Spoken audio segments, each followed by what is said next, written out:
Hey guys, good morning. Mag 5 minutes DIY muna tayo guys. Samahan niyo ako. Tara. Hindi po ito napako yung motor ko. Yung gulong po. Na screw po yan. What? Gamitan natin ng DIY vulcanizing kit. Woo! Una po prepare natin yung rubber stick. Pasok natin po dyan sa may butas ng isang metal stick. Wow!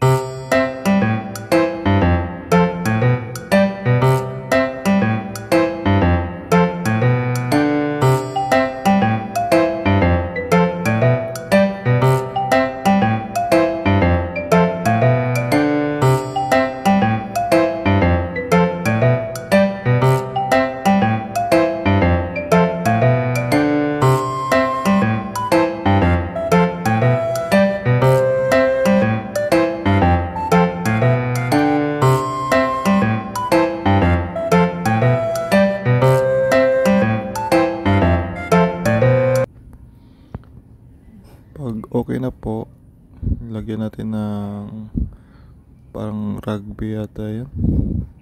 Pero dala na po yan sa sa toolkit na nabili na po natin.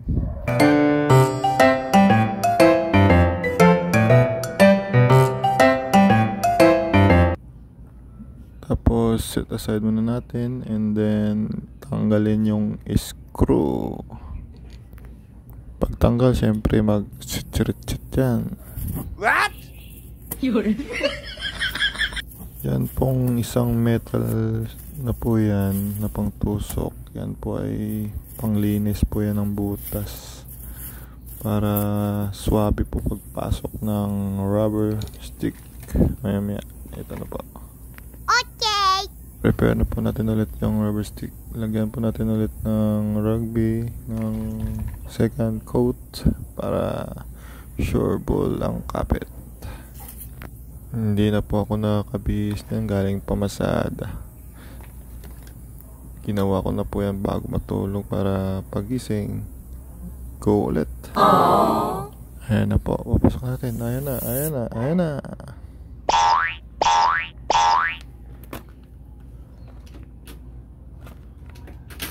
Medyo tigas pa. Ayan na po, pasok. Nice.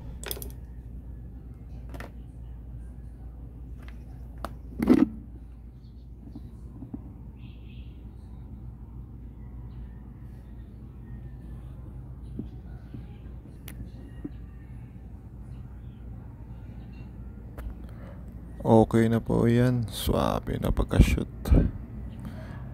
Ang gagawin po natin yan sunod, kakatingin na lang po natin ng cutter para mag-plane po siya.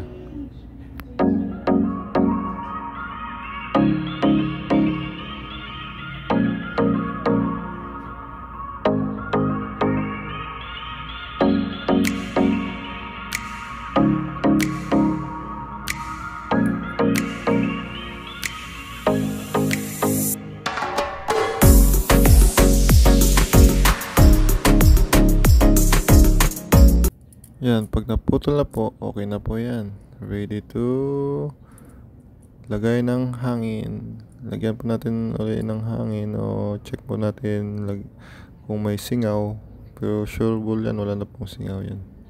Ikalawang beses ko na po yan na nagawa. Dagdagan na lang po natin ng hangin yung ating gulong. At ready to go. At sana po nasundan nyo po ang step by step kung paano mag DIY vulcanize ng tubeless ng guma ng motor. Thank you po. Thank you for watching.